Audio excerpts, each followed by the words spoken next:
Hey guys, welcome back to the channel. I'm Relix, and today we're going to go over episode 14 of My Hero Academia Season 7.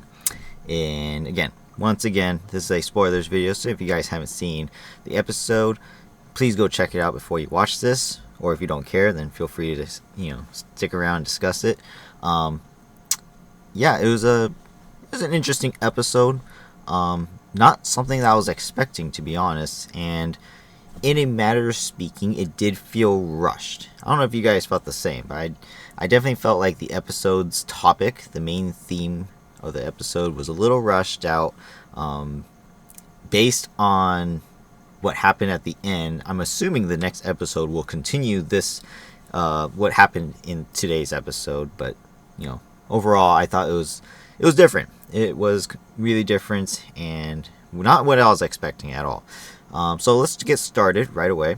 Our hero of the episode is Tentacule. Tentacule. I don't know how you want to pronounce it. I say Tentacule.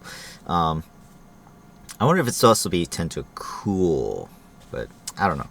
Either way, he is the hero of the episode. He obviously did the most work as far as, not only just screen time, but he engaged the main villain at the hospital site, and that was Spinner.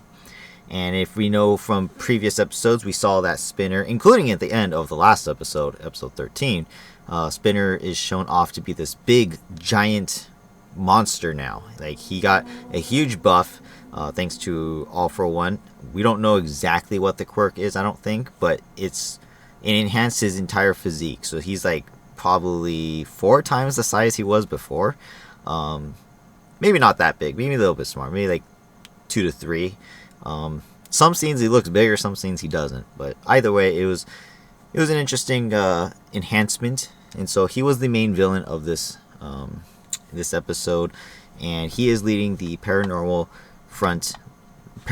Liberation Front Army, and those are the people who followed Redestro in the past seasons, and then of course now are being led, kind of like misguided by Skeptic, who, by the way, unsuccessfully, I guess, hacked the Coffin in the Sky last episode. I don't know. That was a mixed bag of, plot holes right there.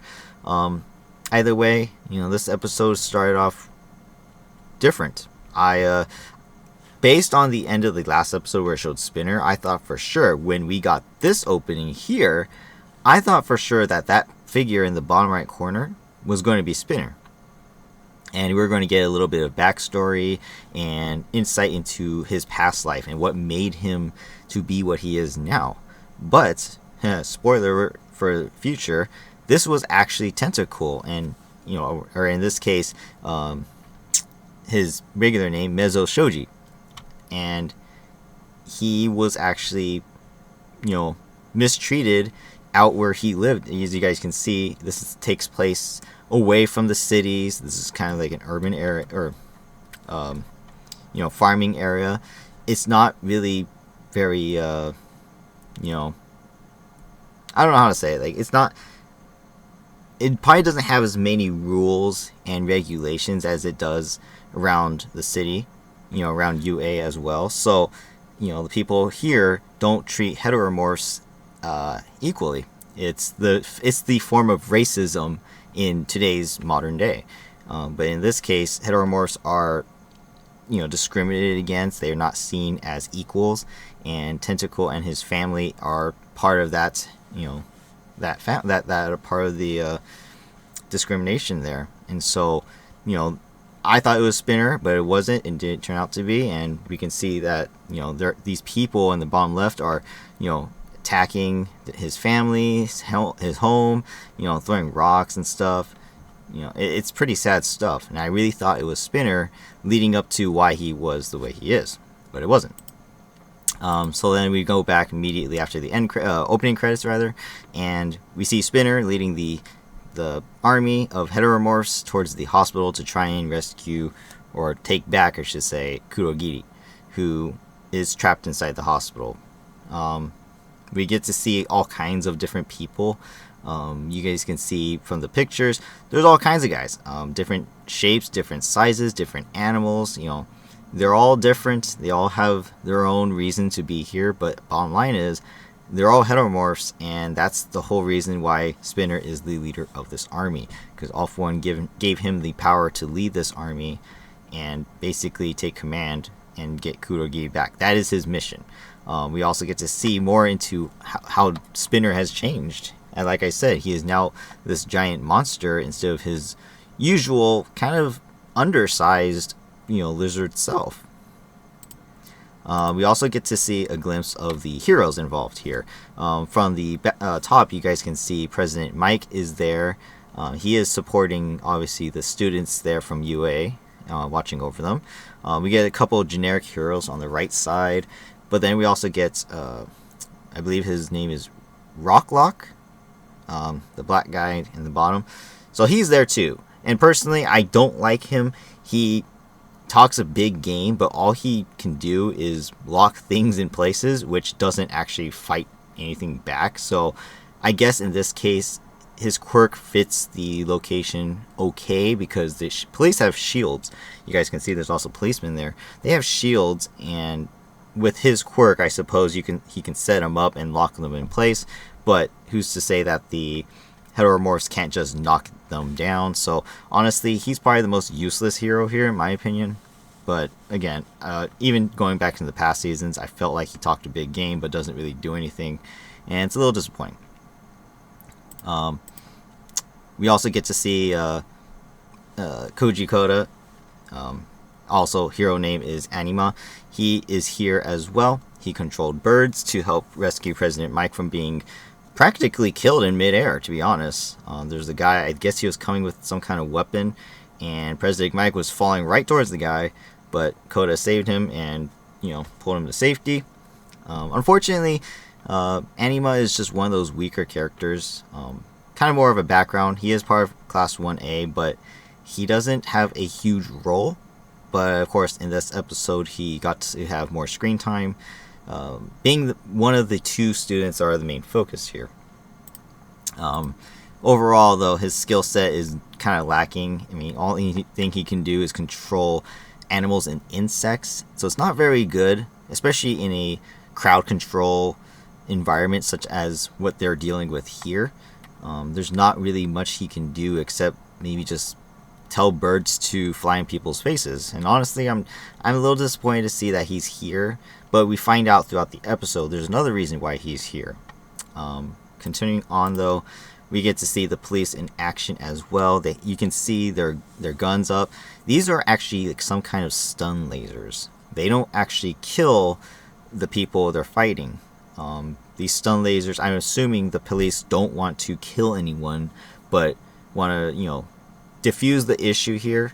Because as we also see, the villains aren't exactly fighting with intent to their intent is to destroy the city, sure, but not intent to kill necessarily if they can help it, I guess. Same thing goes for the hero side. We get to see here one of the, I'm going to call the PLF, Paranormal Liberation Front. One of the PLF members, rips off Koda's mask and his face mask, and that's it. He has the chance to just stay on top of him, pin him, and then have other people kill him, but I don't think that's what they're really going after. Even though throughout the episode they do say murder them, traitors, things like that.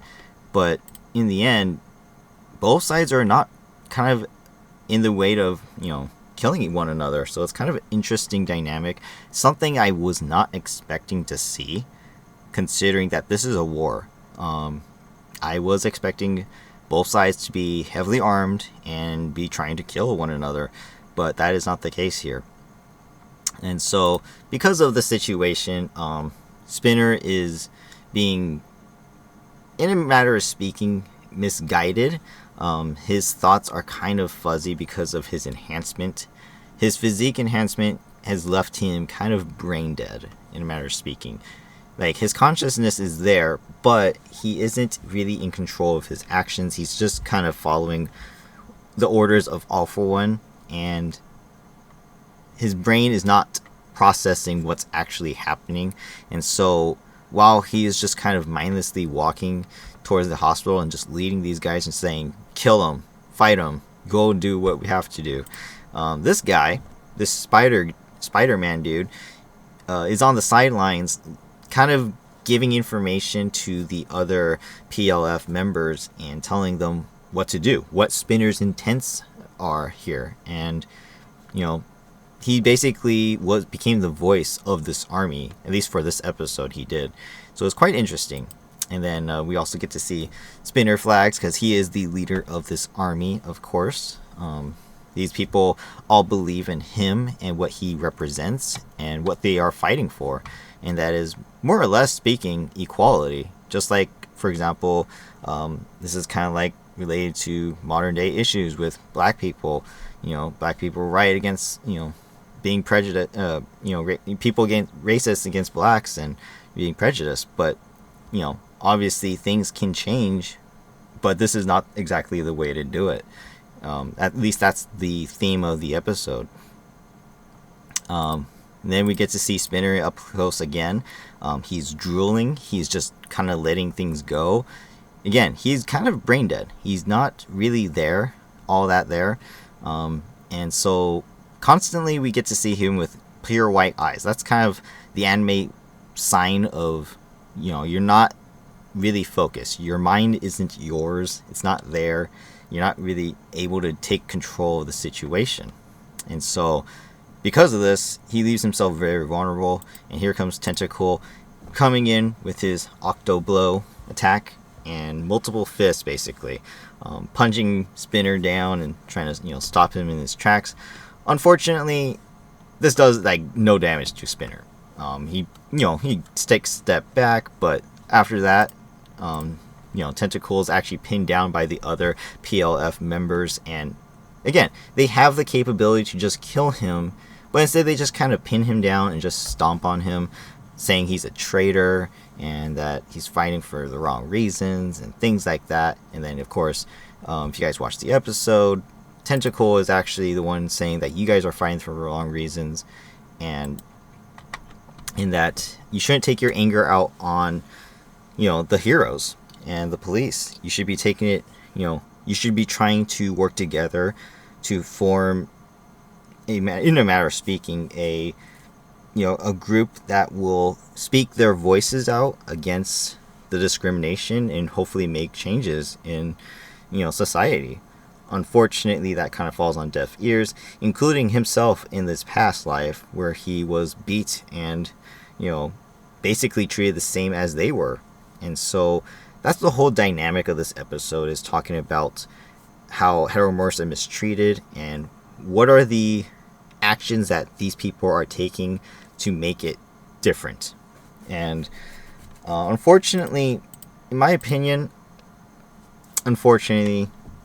Tentacle doesn't really understand everyone's emotions, everyone's situations, and he's just kind of hoping for the best. And that's just kind of the result of him being able to be in proximity with close friends.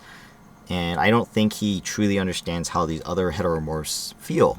I get the understanding, it's the mental understanding that they're mistreated and they want revenge, and he says that's what's wrong. But at the same time, that's just one thing. Technically, if it's their choice, they want to, if this is the actions they want to take, there's nothing that he can do to really stop them. Even though throughout the episode, he does try to convince them to change their minds. And at times they get a little conflicted, but of course, like I said, the Spider-Man guy continues to raise his voice and tell him that he's lying. Don't listen to him. He's one of the heroes. He's just going to push you guys down once this is over. Don't give him that chance. So Tentacle just continues to scream at them, and we get to see a face reveal here. Actually, his mask is actually ripped off from when he was pinned down. His strength actually shoves the other heteromorphs off of him, and these guys aren't exactly small people. These are adults we're talking about. Look at these guys. Clearly the pig guy on the left is a muscular guy on the right, a little chubbier, probably indicating he's a little bit bigger. And these guys in the top, they're not exactly small either. But yeah, we get a face reveal. His mask is now ripped and gone. So this is exactly what Mezzo Shoji, aka Tentacle, looks like.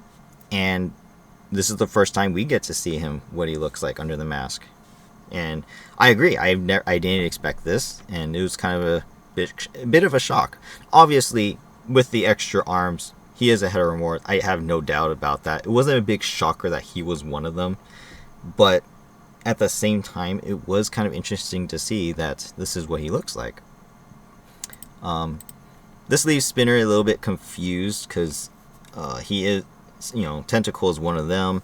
He's a heteromorph, and he's like, I don't understand what you're fighting for.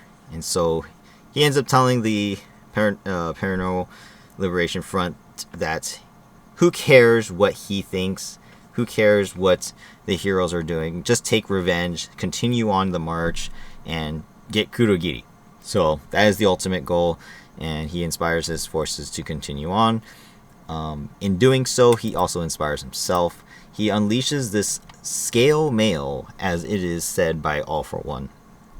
And that is All For One's hand in the top right, as he's transferring the scale mail quirk to Spinner. So not only is he buffed up physique-wise, he has now gained these scales that act as pretty much like an armor. And it's kind of interesting because he's like this lizard guy, then all of a sudden he turned into like Venom. So that was an interesting transformation here. And now with this scale mail, he is actually very defensive. His body is a lot more impervious to damage, and he's able to probably, fight back. And that's exactly what he does. He engages in combat with Tentacle, and they go one-on-one, swinging from building to buildings, fighting one another, while the rest of the PLF members fight the other heroes and the police. Then we get a little sidetrack, and we get to see the reactions from Class 1A. This is a flashback to just before they obviously went to war, and we get to see that he revealed his face to everyone else for the first time as well. He does mention that he's always wearing a mask because he feels that if he doesn't, some of his classmates may feel, uneasy about being with a heteromorph like him. But of course, at the same time, we know that Tokoyami and Koda are also heteromorphs, so there's no reason for him to exactly feel that way. But of course, this stems from his past when he was a kid, all the way up until now when he's a teenager. So obviously he has a bit of a fear that he won't exactly have friends if he shows who he really is. And we get to see the reactions from his classmates, especially like Ashido, and she says that she would like to go and teach those guys a lesson, whoever it was that beat on Soji. And so that's unfortunate because that's all that they can do. It's just say what they want to, what they feel, but there's nothing they can really do, because then it'd be no different than what they are doing to Shoji.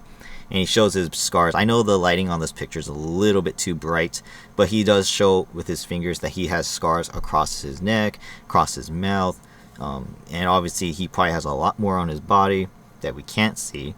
And it's just a lot of unfortunate circumstances that led to this situation. And then as he tells the story that he is trying to hold on to hope that one day heteromorphs will be treated as equals, and the one memory that he has that is making him fight for that hope is that he rescued a little girl, a regular human girl, back in apparently his village, I guess, or his home, and she was being swept away in a flood. Obviously he reached out and rescued her, and by doing so she was very grateful to him. And that memory of her basically keeps him going, keeps his hopes alive, because she actually thanked him and appreciated what he did, even though after the fact he did get beat for saving her. She still appreciated him, and she apologized that had she not been in the flood, he wouldn't have as she put it, his face wouldn't have gotten so ugly, aka all beat up and bloody. By the way, I took this picture as a, I edited this picture together. Actually, it looks pretty good as a one scene picture. It was a pan up sequence, and yet this picture alone is absolutely amazing. I thought this was one of the best moments of the entire episode. Tentacle's memory of him saving the girl and holding on. He put his life at risk because at this time he is still a kid himself. We don't get an exact age, but he is clearly much younger here. And so we get to see that he risked his life to help her as well. They both could have died that day. And so it means it has a special meaning to him that he did this. And this is the one memory that he has to hold on to that's allowing him to continue to fight for a future that heteromorphs can be equal one day. And so he says that is his one memory. That's when Class 1A jumps into action. We get to see here, these three specifically are jumping into action saying, don't let it be one. Don't let it be one. Specifically meaning, don't let it just be one memory. Let us all create more memories with you. Fill, Shoji with more warmth of these, these friendships, these good memories, these good people. And continue to inspire him to do what he has been doing this whole time, and that is trying to fight for something that he believes in, and that is a future where heteromorphs will be treated as equals. You get to see here a bunch of them: Kirishima, Asui, Ashido, Kaminari, and Koda, and Mineta. They're all like comforting him completely, on the couch. Obviously, if they could, I'm pretty sure like Midoriya, Uraraka, and others would jump in as well, but obviously this is just a few of the characters that did. So specifically, Koda has a connection to Shoji, and which they're both heteromorphs. Not to mention, he understands the discrimination. Tentacle mentions that Koda and Tokoyami they grew up in the city around UA, so they don't understand or know the discrimination amongst heteromorphs as much as he does. Where if you grow up out of the city, you would understand more because there's less rules and regulations. But around UA, everyone kind of gets along with one another and treats everyone like another living being. Like there's no discrimination at all. Obviously, that's not entirely the case, but for kids at least, it does seem to be the case. And so Koda definitely feels a connection. He understands because his mother had gone through the same thing, and he understands that what Shoji has gone through must have been really difficult. And for that, he looks up to Shoji and definitely wants to help protect him from losing his one hope that the future can be changed. In which, after hearing all this too, meanwhile, during the battle, even the PLF members, they are starting to feel a little bit uncertain about what their goal is, what their mission is right now. And listening to what Tentacle has to say, it puts doubt in their mind that, is this the right thing to do? Is what they're doing going to change the future for them as heteromorphs? And, they start to discuss. Obviously, once again, common theme here, Spider-Man dude comes in and says, don't listen, it's lies, it's false, he's a traitor, etc., etc. It's kind of like the same things over again. It's kind of repetitive. But in doing so, that awakens Anima's anger, and he grows horns, or some kind of horn-like structures on his forehead and the sides of his head. And specifically, we get to hear that these are indeed horns, in which growing these horns will allow him to enhance his quirk's abilities. Again, so he is a heteromorph, but he also has the ability to talk to and speak to animals. So that's kind of interesting too. And then we get a flashback again, kind of mixed on these scenes, but we get a flashback again to when the plan was first put into you know, discussion, and which All Might and Aizawa had not yet told the students what the plans are. And yet, Tentacle and Anima both went to them and asked to be put with the hospital group to engage with the other heteromorphs. And so they're like, how did you know about that? Well, they talked to Ordinary Woman. Yes, her name is Ordinary Woman, as I mentioned in a previous episode review. And specifically because she is a heteromorph as well. Shoji, in this case, took very, they bonded together. We also got to see them when the students were leaving UA to set up at Troy. We also got to see these two, I think, talking with one another because they do understand one another. So it was kind of like a foreshadow from back then looking to now. Ordinary Woman, she actually talked to Tentacle about what was happening on the outside while she was trying to look for a shelter, with the villains and jailbreakers around. And she says that the heteromorphs were gathering near the hospital and looked like they were preparing for an attack. And, that gave a tip off to him, Tentacle, that he wants to be part of this plan that goes to the hospital to protect Kurogiri, because he felt like this is going to happen. The heteromorphs are going to be there, and he wants to be there to try and change their mind. And then, of course, we get another flashback to Koda's past, and we get to see him and his mother when he was a kid. Clearly a kid, still young, very looking in the top left. By the way, look at that bunny. That cute little bunny there. And whatever that she is holding in her arms. Cute animals, by the way. But she says that one day, in the top right, Koda will grow his horns as well. And, will have powers that will be absolutely amazing of a hero. And then we get in the bottom left that she explains that, back when she was young, people made fun of her, people discriminated against her. They didn't like heteromorphs, and they tried to beat her up and stuff. But that's how she met her husband, and he protected her from all that. And in doing so, obviously they formed a relationship, and she was very grateful for that. And of course, they had Koda as a kid, and that is inspiring him to basically, rise up and show that he has a goal too. His mother also states that when you have someone that you look up to, make sure you get mad for the right reasons. Get mad and help whoever it is that you look up to. Use your power for good and help them. And so it was an interesting dynamic included there, in which case Koda did get a power-up. The Spider-Man dude was trying to, turn everyone against Tentacle, and in doing so, he said, don't laugh at him. This is his dream. This is his hope for the future. And Koda shares that future dream as well. And so we get to see this kind of power-up. His horns are glowing. It is even stated that by the mother that once you grow horns, you'll be able to expand your range in which you can talk to animals. So this ultimate move, I guess, here in being the case, is he was able to call more birds.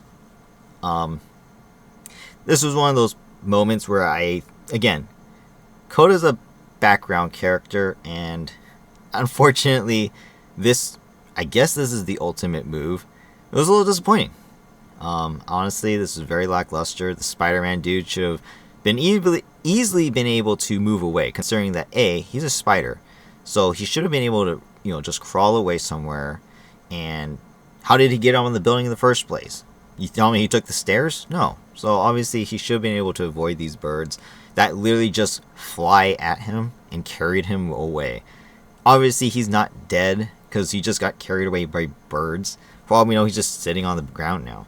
So as much as I wanted to see Anima get a huge, moment, it really didn't turn out that way, and I felt like that was just a little bit of a disappointment.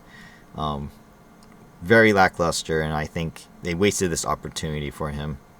Meanwhile, Tentacle's fighting Spinner, and he too has a moment of inspiration, and he goes for an ultimate move attack. At least that is the mindset that I am going with.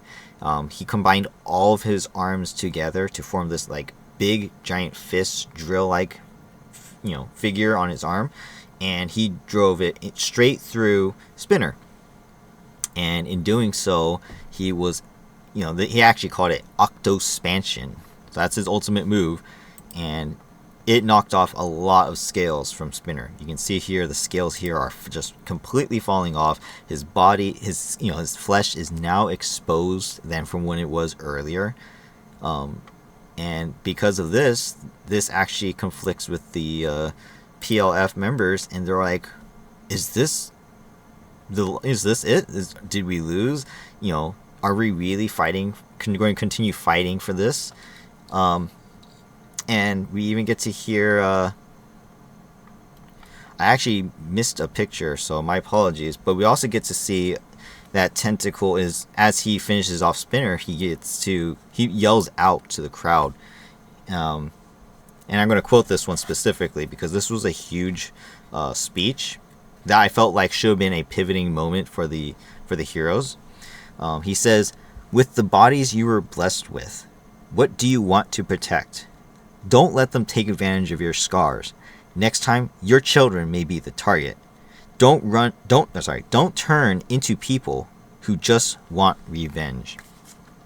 And that's what happened. That's what he said as he beat Spinner. In that, he launched his final attack, hit Spinner, and he yelled that out to the crowd. And you can see here that they're stunned. They don't know what to do. Is this truly what they want to become? And then we see Spinner grab the wall, come down, and say, "I'm okay. Don't listen to him. Just keep fighting." And because of that, first of all, Spinner is completely unharmed, apparently. We get to see here, we can't see his stomach, but it doesn't look to be any damage to him. I mean, he looks completely unharmed, and Tentacle even said, himself that he still has strength. My attack was as strong as, concrete. His attack breaks through concrete, and yet Spinner is unharmed. And so this inspires the PLF members, and Gory, the leading police officer there, he reads the situation, and the PLF members are now inspired.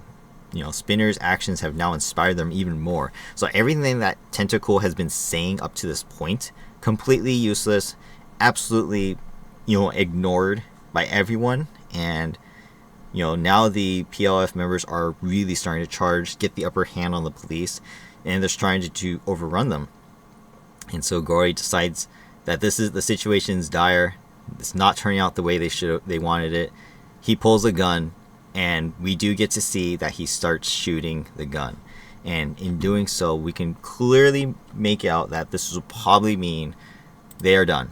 They are absolutely done playing around. It is time to kill. And I think that's something that both the heroes and the police have been trying to avoid this entire episode. But unfortunately, it's just not worth it. They have a job, and it is to protect Kurogiri from being basically kidnapped, in a matter of speaking, and taken back to the villain side. Because if they use Kurogiri's quirk, they will be able to transport everyone all around Japan, and that would pretty much mean the end of the war for them. And then we get this final scene where Spinner breaks into the hospital after hearing the gunshots go off from the outside. Spinner breaks in, and again, like I said, he seems to be completely unharmed, and is basically now inside the hospital. Now, pretty much we've yet to see anyone inside this hospital besides Kurogiri. So I get the mindset that there shouldn't be any other security inside the building. However, I do think that there will probably be a few Class 1B, members. They haven't exactly been very prominent in this war so far. There are some members. We have seen some members out there, doing some work. But overall, we haven't seen too many. I mean, Phantom Thief is out there. Comic Man is out there. Who else is out there? I don't really know. But we do see other members from Class 1B that are out there, doing work. Unfortunately, not too many. And so I think going into this next episode, this should resume. This arc right here should resume, and we should be able to see whoever is inside the hospital will have to deal with Spinner now. And I think members of Class 1B will probably be there, including their sensei. So overall, it was an interesting episode. A little bit boring for me. This kind of topic just kind of came out of nowhere. I mean, I know they're kind of building up the idea that heteromorphs are discriminated against, but to just suddenly throw, Anima and Tentacle into the mix as well, just kind of out of nowhere, it just didn't seem proper. There was no real build up. There's no emotional build up between the two of them going into this war. So I felt like it was a little bit weak of an excuse to have them just have an episode for themselves. Like I said, Anima is more of a background character, so he's not as important compared to the other Class 1A members. But Tentacle, he's kind of in the middle. He's kind of like that middle ground. Kind of important, also not important. He does have a strong skill set that he provides. He provides scouting, hearing, intel gathering, and strength. So he has kind of all kinds of skills that go with him. So that's why he's kind of a better character than Anima. But overall, I just felt like this episode just lacked what could have been a really good episode, and was just kind of rushed. Had they maybe put one episode before this explaining how Tentacle feels going into war against the other heteromorphs, or showing the discrimination, but from Spinner's perspective too, I think that would have helped. But unfortunately here we don't even get to see much of what happened to Spinner. We just get his side of the story while he's kind of brain dead, saying that one day when he went outside, someone sprayed insecticide on him. That's pretty much it. Overall, we don't truly understand Spinner's motivations, besides the fact that he was, discriminated against, and now he's a villain. And I feel like that's kind of a waste of time. Not time, but wasted opportunity to explain more about him. Because like I said in the past episodes, I don't think he'll end up being a straight up villain. I think in some way his physique will eventually die out, because it is a quirk. It's not just like he was injected with something. We clearly see that All For One, covered his face, his eyes, and gave him a quirk that enhanced his body. So in my mind, I think this quirk will eventually somehow wear off, and Spinner will be defeated, but he'll eventually come around and see that what he's doing is wrong, and maybe turn good. At least that's what I feel. I don't think he's a truly bad guy. It's just unfortunate life circumstances, and I think Tentacle, being one of the guys there, will be able to convince him to be good. However, like I said, this episode just didn't feel very connected to me. Again, racism in general is a very serious and sensitive topic, so to throw it all in one episode and just throw it in our faces, kind of too fast for me. I didn't appreciate that as much, but overall, we understand what's been going on, and we kind of get the idea from past episodes how people feel about heteromorphs. But just the reasoning for both sides, it just feels a little bit lackluster. I mean, Tentacle's side, like I said, he doesn't really have an argument to persuade the PLF people, as well as the villain side. Is revenge really the only way they could do things? No, it doesn't seem like there really was much effort for them to try and voice their opinions. I mean, we don't really get to see too much of riots or debates or anything like that. It feels like they just hid and felt like no matter what they do, they'll never get a voice. But it doesn't seem like that was the case. If they said something, there might have been something done about where they came from and their backgrounds. So overall, it just felt weak. And so because of that, unfortunately, I'm going to rate this episode rather, probably a 4 or 5. I'm a little conflicted. The action wasn't exactly great either. Like I said, Anima didn't exactly get the best power up either.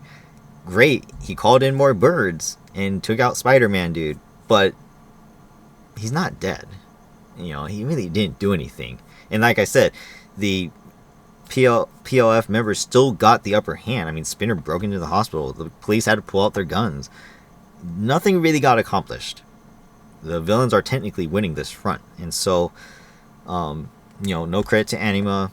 Tentacle also unsuccessfully beat Spinner.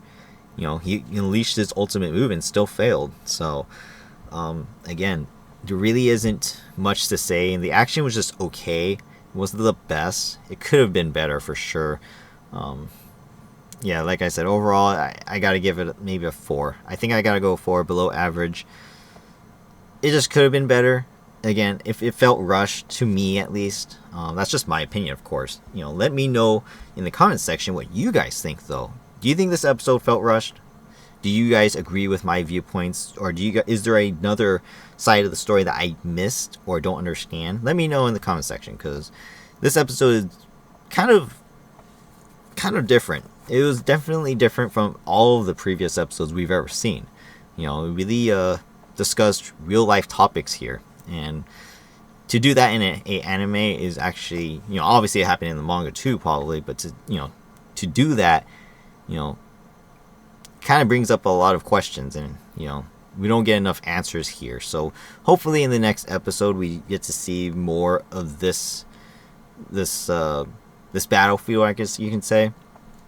By the way, Deku does mention in the very beginning of the episode that this goes back a little bit in time to around the time when Dabi was first defeated. So real time, maybe about, I don't know, 10, 15, 20 minutes. I don't know.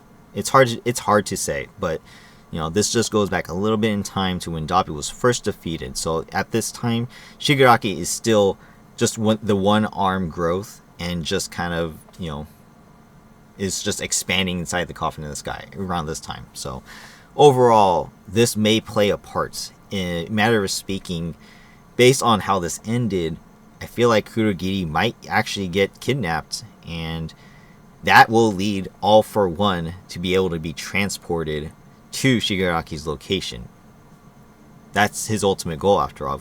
Remember back from where All For One is the actual All For One, where he used Eri's injection to make himself young again and get his previous body back.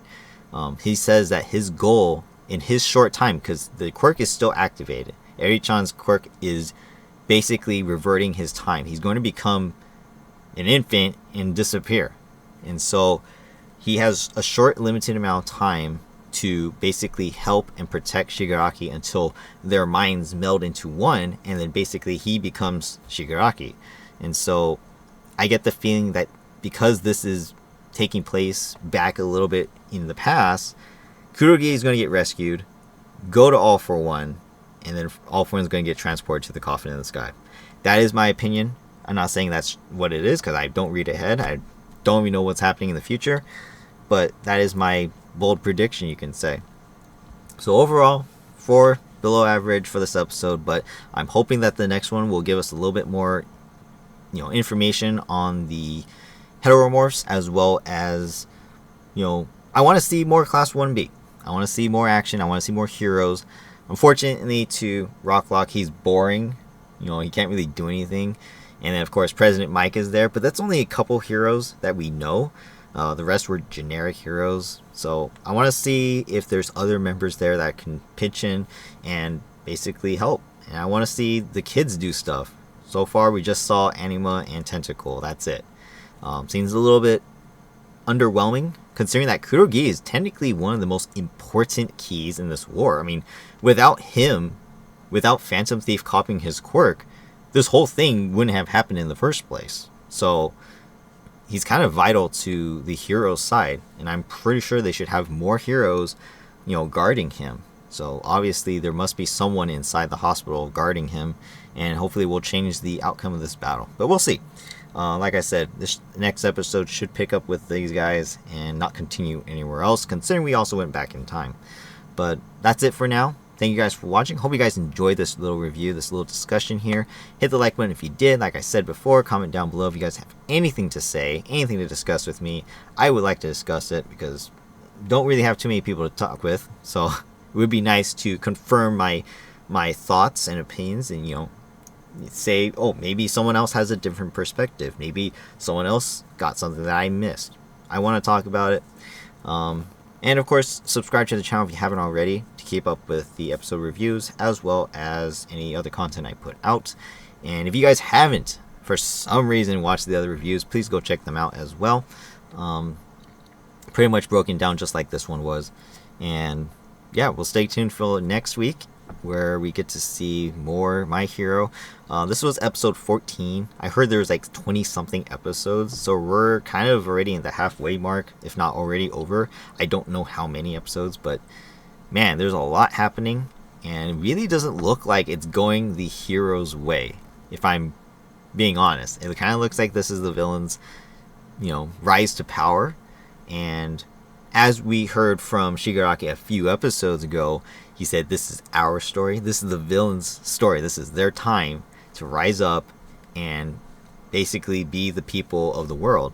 So it will be interesting to see how the heroes all react in every location to everything that's been going on. And not to mention, like I said before in the very beginning, when we get to see multiple battlefields happening, we also have to leave them off as well. I mean, we don't know what's happening with Toga, Froppy, and Uraraka. I mean, they left Deku, right? Or Deku rather left them. We haven't seen them since then. Like, that was kind of important. We also got to see the what was it?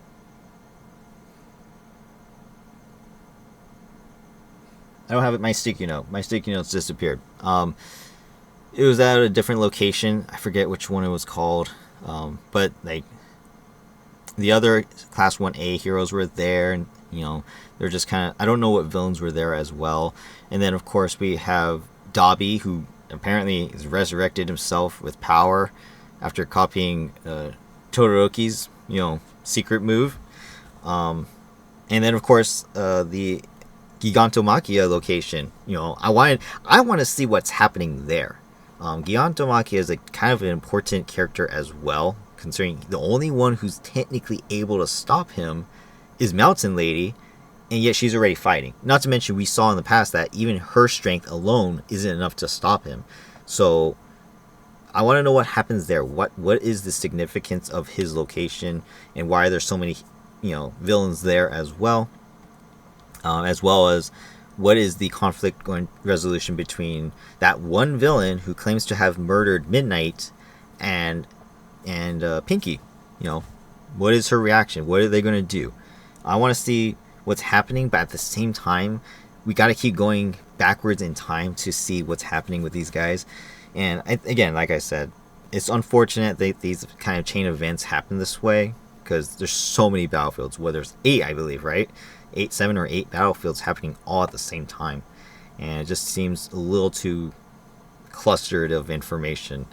So yeah, as far as episodes go, I'm always excited to see what's happening, but this is probably looking like another season.